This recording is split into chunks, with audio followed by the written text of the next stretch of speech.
बिस्मिल्लाहिर्रहमानिर्रहीम अल्लाहुम्मा सल्ली अला मुहम्मद सल्लल्लाहु तआला अलैहि वसल्लम। अस्सलामु अलैकुम। Welcome to 365 degrees on 365। और सब की ज़बानों पर है एक ही बात, क्राउन प्रिंस की डोनाल्ड ट्रंप से मुलाकात। हम जानते हैं तारीख साज मुलाकात हुई है। ये तारीख साज दो मुल्कों के ताल्लुकात एक नेक्स्ट लेवल पे जाते हुए हमें नज़र आ रहे हैं। आज हम ये देखते हैं कि जब क्राउन प्रिंस खुद ये कहते हैं कि हमारे 90 साल पुराने ताल्लुकात हैं सऊदी अरब अमेरिका के, जबकि सऊदी अरब की तारीख आप जानते हैं 1922 से वर्ल्ड वॉर 1 के अख्ताम पर सऊदी अरब बनता है। और फिर हमारे क्राउन प्रिंस हमें बताते हैं कि हमने ही वर्ल्ड वॉर 2 कोल्ड वॉर के अंदर सारा तेल सप्लाई किया था, जिसके अंदर हम जानते हैं बड़ी जानें गई थी, 7-8 करोड़ लोगों की जानें गई थी। तो हमेशा से Saudi Arab and US have been allies. यकीनन इस बात में कोई शक नहीं कि वर्ल्ड वॉर 1 के अख्ताम के बाद ऑटोमन अम्पायर का जिस तरह खात्मा किया गया, सल्तनत उस्मानिया जिसे हम कहते हैं, और फिर सऊदी अरब को और दूसरे ममालिक को बनाया गया, नक्शा दिया गया उस वक्त की ताकतों की जानिब से। और फिर 1922 में सऊदी अरब पावर में आता है, 1924 में जन्नतुल बकी शहीद होती है, और फिर हम देखते हैं कि एक दोस्ती शुरू होती है अमेरिका सऊदी अरब की, जो आज तक जारी है। मोहम्मद बिन सलमान ने खुद इस गुफ्तगू के ऊपर अपनी ये बातें बताई हैं। तारीख की हिस्ट्री के लिए हमेशा से कहा जाता है history has been written by the victor, यानी जो जंग जीतता है वो तारीख लिखवाता है, कहता है लिखो कि मैंने तलवार चलाई और 2 लाख लोग गिर गए, मेरी तलवार में इतनी ताकत थी। तो इसीलिए हिस्ट्री को समझने के लिए आपको एक ओपन माइंड रखना पड़ता है। और जो इस वक्त मिलिट्री एड हासिल हो रही है, जो डील्स की गई हैं, एक तो deal of course civil nuclear energy partnership के ऊपर हुई है सऊदी अरब और अमेरिका के दरमियान, दूसरी हम देख रहे हैं कि F-35 ऑर्डर हुए हैं, 48 F-35 हैं जो इस वक्त मिडल ईस्ट में सिर्फ इसराइल के पास हैं। F-35 वो जहाज़ है जिसके लिए मैंने एक बड़े सीनियर पायलट से पूछा एयरफोर्स के कि आप इसके बारे में क्या कहते हैं, तो उसने उसको एक बड़ी बुरी सी गाली भी दी। वजह यह है कि इसके अंदर एक स्टेल्थ टेक्नोलॉजी है जिसकी वजह से एक F-16 जहाज देख भी नहीं पाएगा उसको, और ये आराम से उसको देख के टारगेट भी कर सकता है। तो जो स्टेल्थ टेक्नोलॉजी F-35 के पास है वो बड़ी खतरनाक है। कन्वेंशनल रेडार्स उसको नहीं पकड़ पाते हैं, जिसकी वजह से बहुत बड़ी डील समझी जा रही है कि मिडिल ईस्ट में इसराइल के बाद अब सऊदी अरब के पास F-35 आएंगे। लेकिन अगेन बहुत सारे लोग ये भी समझते हैं कि एक तरफ अमेरिका इसराइल को सपोर्ट करता है जंगें बढ़ाने में, दहशतगर्दी बढ़ाने में, नस्लकुशी बढ़ाने में, दूसरी तरफ अमेरिका मुसलमान मुल्कों को अपना असलहा बेचता है अपना कारोबार और अपनी मैशत को पैरों पे खड़ा करने के लिए। तो यकीनन इसके ऊपर भी आज गुफ्तगू होगी। वेलकम करना चाहूंगा अपने मेहमानों को without any further delay. Issue बहुत बड़ा है, सब्जेक्ट बहुत बड़ा है, इसको समझने के लिए हमें बड़ा वक्त भी चाहिए। Thank you so very much. Munawar Hussain Pawar साहब सीनियर प्रोफेसर है, इंटरनेशनल रिलेशंस के एक्सपर्ट हैं, किसी तारुफ के मोहताज नहीं है, हमेशा अपना टाइम हमारे लिए निकालते हैं। I am grateful. साथ साथ जावेद राना साहब हैं, वो भी इंटरनेशनल रिलेशंस के एक्सपर्ट हैं। बहुत बहुत शुक्रिया दोनों मेहमानों का, बेहद मशकूर हूं आपकी कीमती वक्त के लिए। पवर साहब I will start from you. एक तो सर पहले इसके ऊपर आ जाइए कि अब्राहम अकॉर्ड में शामिल होने का इशारा दे दिया है। वो कहते हैं we would like to be a part of Abraham accord but we are looking for a peaceful way, peaceful solution for it. 2 state वाला वर्ड भी मुझे Mohammed bin Salman crown prince excellency के अल्फाज में नहीं मिला। अगर आपको मिला तो उसके ऊपर आप थोड़ी सी बात कीजिएगा। और क्या सऊदी अरब अगर अब्राहम अकॉर्ड में शामिल होता है तो will we have to follow as well considering our ties with Saudi Arab? Munawar Hussain Pawar साहब। बहुत शुक्रिया जतोई साहब। सबसे पहले तो ये कि आपने तारीख का हवाला दिया। तारीख में मिडल ईस्ट के अंदर अमेरिका के 2 पुलिसमैन थे, एक ईरान और दूसरा सऊदी अरब। ओके 1979 फैब के अंदर जो ईरानियन रेवोल्यूशन आया, जिसे वो इस्लामिक रेवोल्यूशन और इंटरनेशनल रिलेशंस में उसे हम कहते हैं first revolt against the west, cultural revolt था। उसके बाद ईरान पुलिसमैन नहीं रहा और सारी सिग्निफिकेंस सऊदी अरब को मिल गई। सिंस देन मिडिल ईस्ट के जितने भी अफेयर्स होते हैं वो अफेयर्स एक लिहाज से अमेरिकन इंटरेस्ट की लुक आफ्टर सऊदी अरब करते नजर आता है। दूसरा ये आपने ऑटोमन एम्पायर का चूंकि हवाला दिया है, ऑटोमन एम्पायर के बाद जो बरतानिया ने इस रियासत को वजूद दिया, उसके बाद इसकी अथॉरिटी अमेरिका के पास चली गई दूसरी जंग अजीम के बाद। तो लिहाजा इस वक्त जो रीजनल पॉलिटिक्स होती है उसमें सऊदी अरब का की रोल है। और फिर दुनिया जो है वो ऑयल एनर्जी के ऊपर चल रही है और ऑयल का चौथा बड़ा प्रोड्यूसर है सऊदी अरब। तो उस लिहाज से भी सऊदी अरब की अपनी जगह पे अहमियत बनते नजर आ रही है। और लिहाजा ये जो दौरा है, ये दौरा 2-3 लिहाज से बड़ा इंपॉर्टेंट है। पहला ये कि आपको याद होगा कि प्रेसिडेंट ट्रंप ने अपने पहले अदवार में फोकस मिडल ईस्ट से शिफ्ट करके चाइना की तरफ किया था, और उसके बाद जो बाइडेन साहब आए उन्होंने एक्टिवेट किया आकस और क्वाड को कि एनसर्कल करें चाइना को। तो उनकी तवज्जो हट गई थी मिडल ईस्ट से और एक ऐसा स्पेस क्रिएट हुआ था जिसे चाइना और रशिया ने फिल करने की कोशिश की। यही वजह है कि इस दौर में जब मई का मार्का हुआ, उसके बाद अमेरिका के अंदर रियलाइजेशन हुई कि एक इंप्रेशन, एक नैरेटिव बिल्डअप हो रहा है, और वो ये कि लिबरल वर्ल्ड ऑर्डर डिसऑर्डर में तब्दील हो रहा है। तो उस इंप्रेशन को जाहिल करने के लिए और अपने दोबारा से असर और रसूख को कायम और दायम रखने के लिए अमेरिका ने इंटरवीन करना शुरू किया मिडल ईस्ट में, और यही वजह है कि वो ईरान को भी बातचीत की दावत देते हैं, वो जंगे भी रुकवाने की बात करते हैं। अब इस दौरे को इस कॉन्टेक्स्ट में भी देखें, और फिर साथ में ये भी देखें कि मोहम्मद बिन सलमान और सऊदी अरब को के जो मुस्तकबिल के बादशाह हैं, और इस वक्त वो चाह रहे हैं कि अपनी इकोनॉमी को ऑयल से हटा के डाइवर्सिफाई करें, तो उस हवाले से जो अमेरिकन टैग है उससे फायदा उठाना चाहते हैं। इस वक्त तकरीबन सालाना कोई $500 बिलियन की ट्रेड होती है इन दोनों ममालिक के दरमियान में। और जहां तक डिफेंस डील की बात की जाए, जिसका हवाला आपने F-35 का दिया, तो लगभग $142 बिलियन की सऊदी अरब परचेजिंग करता है डिफेंस इक्विपमेंट की अमेरिका के साथ। तो ये सारे चीजें हैं कि सिक्योरिटी, वारंटी एंड गारंटी, और फिर फलस्तीनियन जो इशू है वो उन्होंने बड़ा अच्छा इसको लिंकअप किया। उन्होंने कहा था कि हम रेडी हैं कि हम इब्राहिम अकॉर्ड को ज्वाइन करें, but at the same time उन्होंने इसको अटैच किया विद द फलस्तीनियन रियासत, जिसके बारे में प्रेसिडेंट ट्रंप जरा रिलक्टेंट नजर आते हैं। वो नहीं चाहते कि जो जुडिश लॉबी है, इजरायली लॉबी है या नेतन्याहू है, उसको काबू से बाहर किया जाए, बिकॉज अब भी प्रेसिडेंट ट्रंप ने बड़े प्रेशर के साथ मनवाया हुआ था कि गजा की सीज फायर जो है बरकरार रहे, जिसकी वायलेशन टाइम एंड अगेन हम देखते हैं इजराइल की साइड से। डेली जी बिल्कुल ठीक कह रहे हैं। मैं यही सवाल अब राना साहब आपकी तरफ लाना चाहूँगा।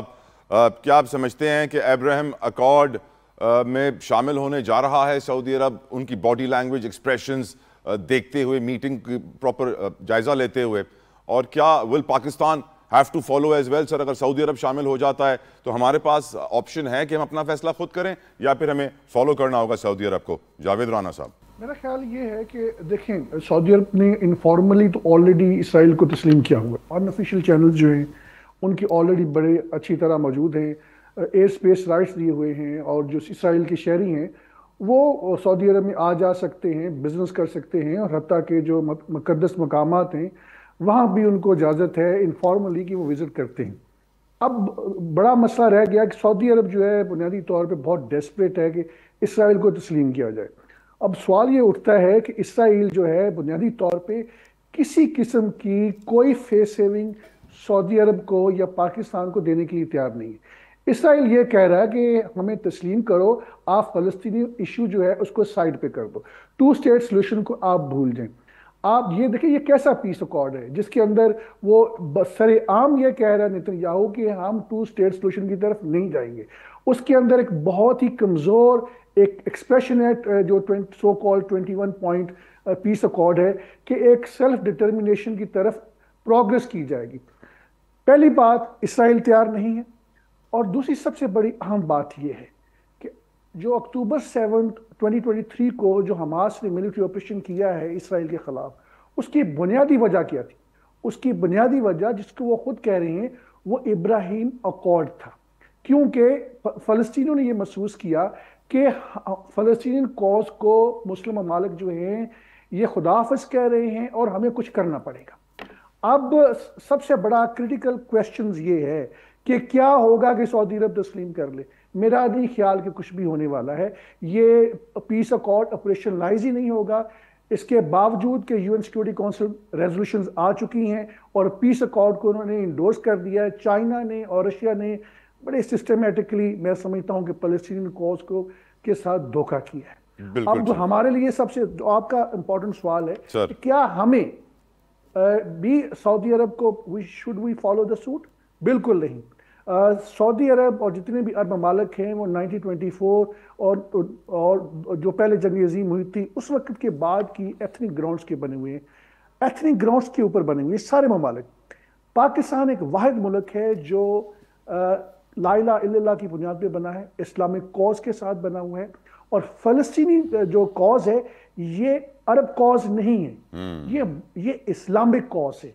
इस्लाम हम सब जानते हैं बियॉन्ड जियोग्राफी है, एथनिक ग्राउंड्स को फॉलो नहीं करता, क्योंकि ये एथनिसिटी जो है इसको हिटलर ने फॉलो किया, एथनिसिटी को जो है इसराइल फॉलो कर रहा है। हम नहीं इस चीज पे बिलीव करते, इसलिए हमें जो कुछ भी होता है सऊदी अरब के साथ इस मामले को डीलिंक करना चाहिए। ये हमारी जो देखिए हमारी जो स्टेटेड पॉलिसी है, जिन्ना साहब की जो स्टेटेड पॉलिसी है, कश्मीर कॉज को बहुत बड़ा धचका लगेगा, अवाम के अंदर शदीद गम गुस्सा आएगा और हुकूमत मेरा नहीं ख्याल के संभल सकेगी। लेकिन क्या हमने बिहाइंड द सीन यकीन दहानियां करवाई हुई हैं? हो सकता करवाई हो, लेकिन इसराइल आपको कतई तौर पे, ये मेरी बात लिख लें, इन कंडीशन के अंदर जब तक नेतन्याहू वजीर आजम है वो कोई फेस सेविंग नहीं देगा। मैं आपको ये बताता चलूं कि इसराइल के लिए गजा से ज्यादा इंपॉर्टेंट जो है वो मकबूजा वेस्ट बैंक है, वहां पे और ईस्ट यरूशलेम है। वहां पे क्या हो रहा है? वहां पे 300 सेटलमेंट्स बना दी गई हैं और अभी गुज़श्ता 2 सालों में उनका पूरा एग्रीकल्चर का इंफ्रास्ट्रक्चर, उनके पूरा हाउसिंग इंफ्रास्ट्रक्चर को तबाह किया जा रहा है। और इसी तरह ईस्ट यरूशलेम में जो मुसलमान आबादियां हैं उनको ख़त्म किया जा रहा है बड़े सिस्टमेटिक तरीके से। हम ये एक्सपेक्ट कर रहे हैं कि वो एक religious theological apartheid Israel state जो है वो 2 स्टेट सोल्यूशन के ऊपर एग्री करेगा? हरगिज़ नहीं, ये होने वाला नहीं है। इस वक्त जो डोनाल्ड ट्रंप को सबसे ज्यादा खौफ ये है कि मुझे इसराइल असैसिनेट ना करवा दे। बिल्कुल ठीक सर। पवार साहब, अब हम जानते हैं 1922 में सऊदी अरब बनता है, 1948 में इजराइल बनता है। सऊदी अरब ने आज तक इजराइल के जुल्म के खिलाफ कभी मौसर तरीके से आवाज़ नहीं उठाई, हाँ कंडेम किया, मजम्मत की, लेकिन कोई एक्शन प्रॉपर नहीं लिया। आज आपको लगता है कि जिस तरीके से हम डोनाल्ड ट्रंप को देखते हैं कि एक हाथ उन्होंने पकड़ा हुआ है नेतन्याहू का, इजराइल का, जो कि दहशतगर्द है, दूसरा हाथ वो पकड़ रहे हैं कभी मोहम्मद बिन सलमान का, दीगर मुस्लिम लीडर्स का, और उनके साथ trade agreements, billions trillions of dollars की F-35 जैसी टेक्नोलॉजी दे रहे हैं। What do you think are his targets? क्या गेम है डोनाल्ड ट्रंप की जो वो इस तरह इस वक्त खेल रहे हैं? और जो बात अभी हमारे दूसरे मौजूद मेहमान ने की कि उनको खौफ है कहीं इजराइल उनको ना मरवा दे, इसके ऊपर ही बात कीजिएगा पवार साहब। देखें, प्रेसिडेंट ट्रंप जो है वो डायलेमा का शिकार हैं। एक तरफ मेगा कॉन्स्टिट्यूएंसी का प्रेशर है कि अमेरिका फर्स्ट को रखें और इजराइल से दूरी अख्तियार करें। उसमें कार्ल टकरसन है, एना कैस्पीरियन लीड लेते हुए नजर आ रही हैं। दूसरी तरफ इजरायली लॉबी है जिसका गो के इन्फ्लुएंस इस वक्त कम होता जा रहा है अमेरिकन पॉलिटिक्स एंड कांग्रेस के अंदर, जिसका इजहार खुद प्रेसिडेंट ट्रंप ने किया। लेकिन वो चाहते हैं कि हमारा अमेरिका का झुकाव बरकरार रहे इजराइल की तरफ। और तीसरा जो उनके ऊपर प्रेशर है वो इंटरनेशनल सिचुएशन है, जहां पे अमेरिकन जो सिचुएशन जो सुप्रीमेसी या उसकी जो से है वो डिक्लाइनिंग मोड के अंदर नजर आ रही है।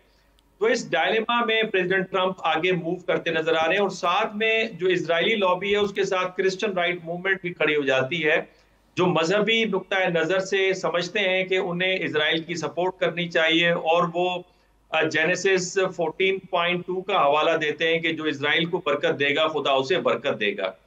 तो एक तो ये डायलेमा है। दूसरा, हमें ये समझना चाहिए कि प्रेसिडेंट ट्रंप की जो पॉलिसी है वो 3P पॉलिसी है। 3P पॉलिसी से मुराद है कि वो पब्लिक डिप्लोमेसी करते हैं, दूसरा ये कि वो अपनी पॉपुलैरिटी का जो है वो उसके ऊपर जाना चाहते हैं, और तीसरा ये कि वो पब्लिक प्लेटफॉर्म्स को इस्तेमाल करते हैं, जैसे एक्स और ट्विटर का इस्तेमाल पहली मर्तबा उन्होंने स्टार्ट किया और उसके बाद अब दुनिया के सरबराह कर रहे हैं। तो उनका एक मकसद ये भी है कि जो पॉपुलिज्म है वो बरकरार रहे और पब्लिक डिप्लोमेसी के जरिए हर चीज मीडिया के ऊपर हम लेकर आए, और हमेशा उन चीजों को हिट करने की कोशिश करते हैं जिसके ऊपर लोगों की ज्यादा तवज्जो है, तो उन्हीं इश्यूज की तरफ वो जाने की कोशिश करते हैं। तो इस सिनारियो में अगर आप प्रेसिडेंट ट्रंप की पॉलिसी देखें तो ये कहना कि मुकम्मल तौर पे इजराइल से हटेंगे नहीं, लेकिन उस पर प्रेशर भी बरकरार रखेंगे। और फिर आपने देखा जेडी वेंस का वहां पे जाना, उनके जो विटकॉफ जो एलची है वहां पे जाना, अपने दामाद खुशनर को वहां पे भेजना, एक प्रेशर उन्होंने नेतन्याहू के ऊपर बरकरार रखी। लेकिन राना साहब की बात से मैं एग्री करता हूं कि नेतन्याहू इसे वायलेट करेगा, उसका एक ट्रैक रिकॉर्ड है। और ये सिचुएशन बड़ी कॉम्प्लेक्स है, बिकॉज हमास अगर ये कहे कि जो फोर्स आएगी इंटरनेशनल उसे हम गैर जानिबदाराना फोर्स नहीं लेंगे, तो इसका मतलब यह है कि वो इसे तस्लीम नहीं करे। जहां तक चाइना और रशिया का ताल्लुक है तो उन्होंने इसलिए एब्सटेन किया कि जब उस इलाके के ममालिक ही इस पे खड़े हुए हैं तो वो उस पे क्या कर सकते थे, लेकिन उन्होंने इसके फेवर में वोट भी नहीं दिया, ताकि फ्यूचर में अगर इस पे कुछ बात करनी हो तो उसका रूम अवेलेबल हो। बहुत बहुत शुक्रिया मुनव्वर हुसैन परवर साहब, बहुत बहुत शुक्रिया जावेद राना साहब फॉर योर एक्सपर्ट ओपिनियन। पूरी आपने बड़ी अच्छी रहनुमाई फराम की है। मेरे साथ मौजूद है मेरा हमेशा की तरह कमाल पैनल। वेलकम करना चाहूंगा पीपल्स पार्टी के सीनियर रहनुमा, माहिर कानून है, किसी तारुफ के मोहताज नहीं है, कादिर खान मंदोखेल साहब। अस्सलाम वालेकुम, thank you so very much for your time sir. मेरे साथ अजहर सिद्दीक साहब, वो भी माहिर कानून फ्रॉम पाकिस्तान तहरीक इंसाफ, बहुत शुक्रिया अजहर साहब आपके वक्त के लिए। एंड हमें ज्वाइन करेंगी उस्मा कारदार साहबा फ्रॉम PMLN। उस्मा साहब का भी बेहद मशकूर हूँ। गुफ्तगू का आगाज़ करते हैं कादिर खान मंदोखेल साहब आपसे। मंदोखेल साहब, आज की जो सबसे बड़ी डेवलपमेंट है जो हर कोई डिस्कस कर रहा है, वो सऊदी अरब के crown Prince Mohammad bin Salman के वो अल्फाज हैं जिन्होंने वाइट हाउस में एक बड़े अहम अशाये डिनर के ऊपर अदा किए। वो कहते हैं कि we want to be a part of the Abraham accord, we are looking for a peaceful way to go about it. मैं चाहूंगा कि इससे पहले कि हम इसके ऊपर गुफ्तगू इन डेप्थ करें, एक बार आप लोगों के लिए, अपने मेहमानों के लिए जरा सुनवा दीजिए प्रोड्यूसर साहब, बेहतर हो जाएगा ताकि व्यूअर्स को भी क्लियर, हमारे मेहमानों को भी क्लैरिटी आएगी। Today is a special day. तारीख भी हमें बताई सऊदी वली अहद फरमा रवा मोहम्मद बिन सलमान ने, और यकीनन एक्सेलेंसी ने बहुत सारी चीजें क्लियर भी कर दी। मंदोखेल साहब, सबसे पहले let's come to the main point, Abraham accord. अब सऊदी अरब ने कह दिया कि वो इसका हिस्सा बनना चाहता है, वो एक पुरअमन तरीका ढूंढ रहा है, रास्ता ढूंढ रहा है इसमें शामिल होने का। हम जानते हैं UAE शामिल हो चुका है, हम जानते हैं जॉर्डन, इजिप्ट, बहुत सारे मुसलमान ममालिक हैं जो इस वक्त बगलगीर हैं, इसराइल के बेस्ट फ्रेंड्स हैं, आज से नहीं कई दिहाइयों से। आपकी नज़र में सऊदी अरब तो सोच ही रहा है दाखिल होने का अब्राहम अकॉर्ड में, इसराइल को तस्लीम करने में, तो क्या फिर Pakistan will have to follow, या Pakistan will decide on its own, खुद फैसला करेगा पाकिस्तान अपने मुस्तकबिल का? और क्या पाकिस्तानी अवाम का फैसला भी वजन रखेगा इस सिचुएशन में, या वर्ल्ड पावर्स ही पाकिस्तान के हुक्मरानों को कंट्रोल करेंगी? कादिर खान मंदोखेल साहब। बहुत शुक्रिया जितू सब। एक बात आप मिस कर रहे हो सर। सऊदी जो वली अहद जिसने बात की है, उन्होंने मशरूत किए हैं दो रियासती के हवाले से, कि 2 स्टेट जो सोल्यूशन है उसके हवाले से उन्हें इब्राहिम अकॉर्ड जो है ना वो वैसे मैं उनकी पूरी प्रेस कॉन्फ्रेंस सुनी है, वहां पे 2 स्टेट सोल्यूशन का वर्ड उन्होंने यूज नहीं किया, उन्होंने कहा पीसफुल सोल्यूशन। अगर वो 2 स्टेट का वर्ड यूज करते तो यकीनन मैं आपको भी निकाल के सुनवा रहा होता सर। अच्छा, बहरहाल ये कि जो हमारे पाकिस्तान के टॉप के जो टीवी चैनल है वो तो यही साथ बता रहा है कि उस सूरत में जो 2 स्टेट सोल्यूशन है, तो बहरहाल यकीनन सऊदी अरब एक अपना मुल्क है, एक इंडिपेंडेंट मुल्क है, और इस तरह UAE ने किया, इस तरह बहुत सारे करेंगे। और आपको याद होगा पिछली असम्बली में हमारे भी एक MNA खड़े हो गए, उन्होंने बोला इसराइल को तस्लीम करो। तो ये तो बहुत सारी चीज़ें होती है, लेकिन मेरे हिसाब से कि जब तक फ़लस्तीन को आज़ादी ना मिले, जब तक फ़लस्तीन को के ऊपर जो जुल्म तशद्दुद है वो ख़त्म ना हो, तो किसी सूरत में इनका साथ नहीं देना चाहिए। बेशक। और मैं ये समझ रहा हूँ कि अब वो पाकिस्तान का मुआहिदा जो है ना वो सऊदी अरब के साथ है, और मुआहिदा इस तरह है कि सऊदी अरब पर मामला पाकिस्तान पे तस्वर किया जाएगा, पाकिस्तान पर मामला सऊदी अरब पे तस्वर किया जाएगा। तो सबसे पहले तो मैं ये बात भी थोड़ा सा कहना चाह रहा हूँ कि आजकल जो पाकिस्तान पे हमले हो रहे, चाहे हिंदुस्तान से या अफगानिस्तान से, तो वो सऊदी अरब का तो महसूस हमें नजर नहीं आया कि वो महसूस भी कर रहे हैं कि नहीं कर रहे हैं। दूसरी बात ये कि $1 खरब का जो इन्वेस्टमेंट का ऐलान किया है वली अहद ने, 10 खरब ट्रिलियन, 1000 अरब, 10 खरब। हाँ, वो तो टोटल है, अभी फिलहाल उसने 1 खरब का किया है, वो टोटल जो हमारे मुल्क में कुछ लोग 1 ट्रिलियन को भी 1 खरब कह देते हैं, इसलिए मैं क्लैरिफाई कर रहा था सर।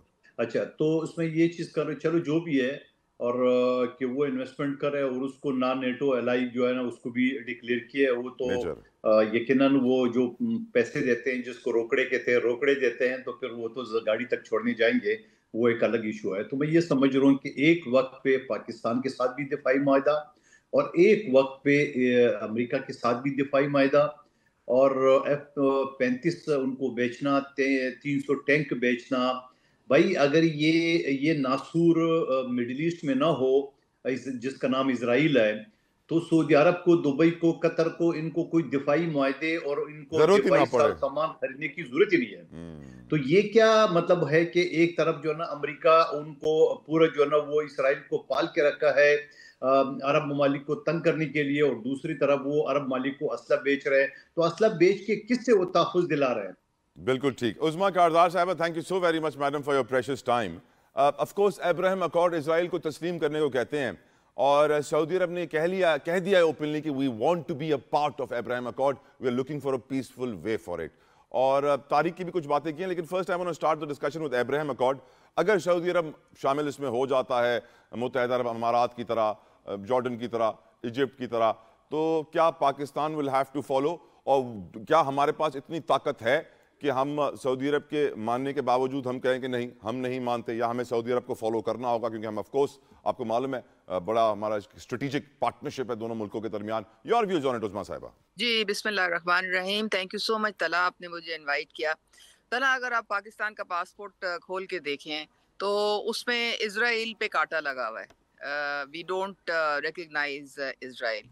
और जो उसने बर्बरियत और जुल्म और जो मासूम जानों का ज़िया और जो खून बहाया 70,000 लोगों का, उसमें बच्चे, बूढ़े, जवान, ख़वातीन, वो एक जेनोसाइड है।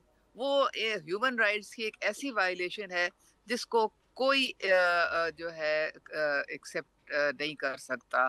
और वो जित भी कंडेम किया जाए वो कम है।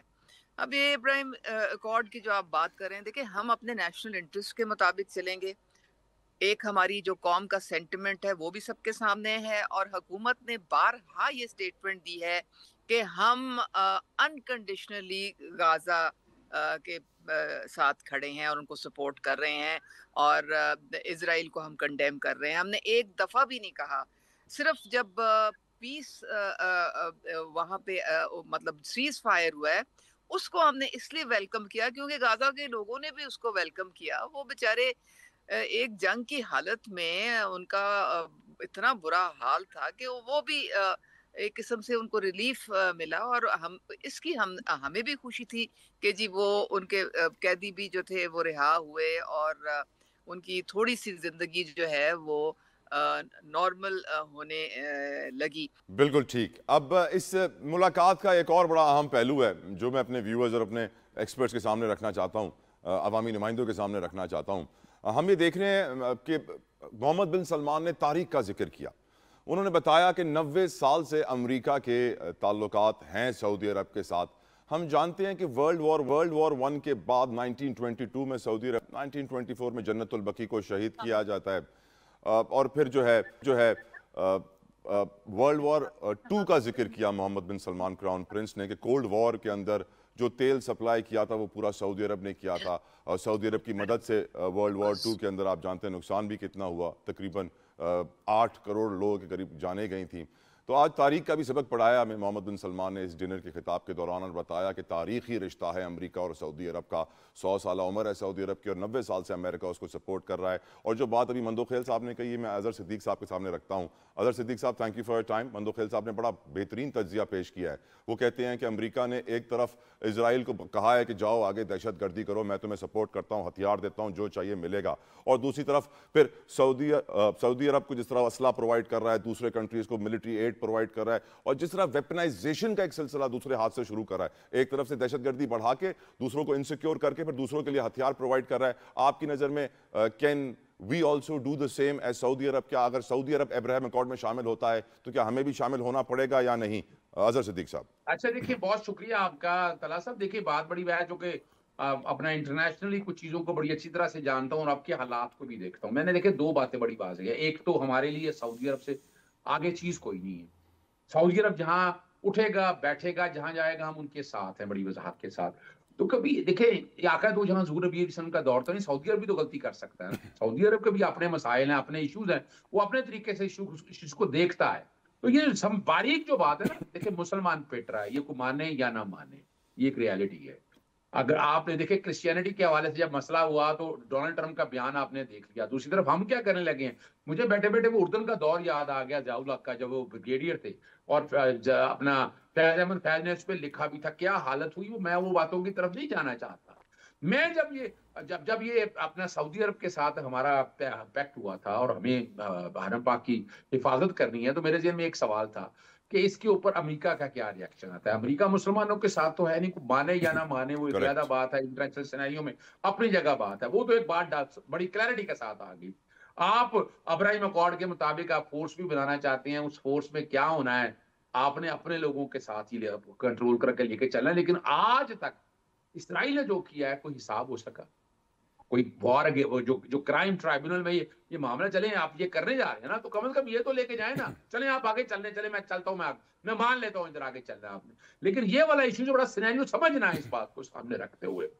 और हमें तो तकलीफ होती है इस बात की तरफ, और हमें तो याद है, और बातें ये हैं, ये डेफिनेटली ये आप बातें आगे बढ़ रही हैं, अपना इसराइल को एक्सेप्ट कर रहे हैं या नहीं पढ़ना, लेकिन ये चीजें किसी ना किसी एक तरफ समझ जा रही है। और मैं चूंकि तारीख का भी तालिब इल्म हूं, हमारी जो इस्लामिक जूरिस्प्रूडेंस है, गज़वा हिंद और बाकी चीजों को जब मिला के देखे, जो डॉक्टर इसरार अहमद को सुनते रहे हैं, उनको भी अंदाजा है कि आगे ये क्या हो रहा है। यानी चीजें अगर कड़ियों से कड़ियां मिलाएं तो चीजें समझ आ रही हैं। तकलीफ इस बात की है कि जो कुछ भी करने जा रहे हैं आप, व्हाटएवर इट इज, राइट और रॉन्ग, आपकी पार्लियामेंट में तो लेके आए इसको, पार्लियामेंट में डिस्कस करें, डिबेट करें, लोगों को एतमाद में लें, लोगों को समझाएं।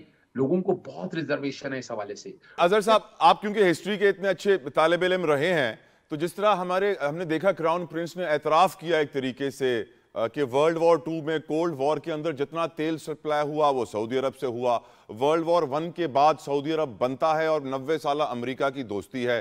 क्या यही वो वजूहात हैं कि पड़ोस में होने के बावजूद उसने आज तक कभी इसराइल को उस तरह धमकाया नहीं, डराया नहीं, हिलाया नहीं जिस तरह उसको करना चाहिए था, खासतौर पर इस जेनोसाइड के बाद? सर देखिए, अब तारीखी तौर पर मैं एक बात ले जाता हूँ, जुल्फकार अली भुट्टो का क्या कसूर है? क्या कसूर था उसका? इस्लामिक समिट की थी ना, इस्लामिक मालों को इकट्ठा करने की बात की थी ना। शाह फैसल का क्या कसूर था? जरा गौर करें, क्या कसूर था? सदाम हुसैन का क्या कसूर था? शाह उर्दन का क्या कसूर था? जरा गौर करें, यासिर अरफात का क्या कसूर था? जरा गौर, चीजों को समझें इस बारी बात को सामने रखते हुए। जुल्फकार अली भुट्टो ने भुगता और पीपल्स पार्टी अब आगे नहीं भुगत रही, मोहतरमा बेनजीर भुट्टो तक भुगता है उस सारे मामला को। अगर इन चीजों को आप इंटरेस्टेड सिनेरियो में रखें ना, एक चीज बड़ी वाज़ेह है, एक हो मुस्लिम हरम की पासबानी के लिए नील के साहर से लेकर ताब का काशगर तक, ये हमने आज नहीं कह रहे, स्टडी है, आपकी हिस्ट्री है जो बता रही है कि यहाँ मुसलमानों को इकट्ठा होना है। पर अब जो मुसलमान इकट्ठे हुए हैं, मेरा नुक्ता नजर बड़ा मुख्तलिफ है कि ये हम जहां भी इकट्ठे हुए हैं, ये शायद मुस्लिम उम्मा के लिए बेहतर नहीं है, किसी तीसरे फरीक को फायदा हो सकता है, ये एक इनफरादी मुल्कों को फायदा हो सकता है, लेकिन अगर कहा जाए कि मुस्लिम उम्मा को फायदा होता है, ये शायद हम मानने के लिए तैयार ना हूं। और इसीलिए सोचना पड़ेगा इन चीजों में। यानी हम बुनियादी तौर पर ईंधन बनते आए हैं, हमारी हिस्ट्री यही है कि मुसलमानों में एक मसला ये है कि ईंधन बनते आए हैं और ये कि इकट्ठे नहीं हुए। और इसीलिए आपको सबके सामने पता है कि यहाँ अपने कौन कौन लोग हमें पैदा होते रहे हैं। हम नाम नहीं मैं लेना चाहता मीर जाफर का और उन चीजों का, तो आपको अंदाजा हो सकता है ना कि हालात और वाकयात क्या है। इसको कोई और नेगेटिविटी की तरफ ना ले जाए, हम छोड़े इस बात को। मैं एक बड़ी सीधी बात कर रहा हूँ कि यहाँ आपके थिंक टैंक बैठे, डिटेल डेलिब्रेशन तो करें ना सर, कोई ना कोई इतना बड़ा इशू लेके जा रहे हैं, कहीं ना कहीं डेलिब्रेशन हो, हमारे उलमा इकराम सारे इस मसले में बैठे।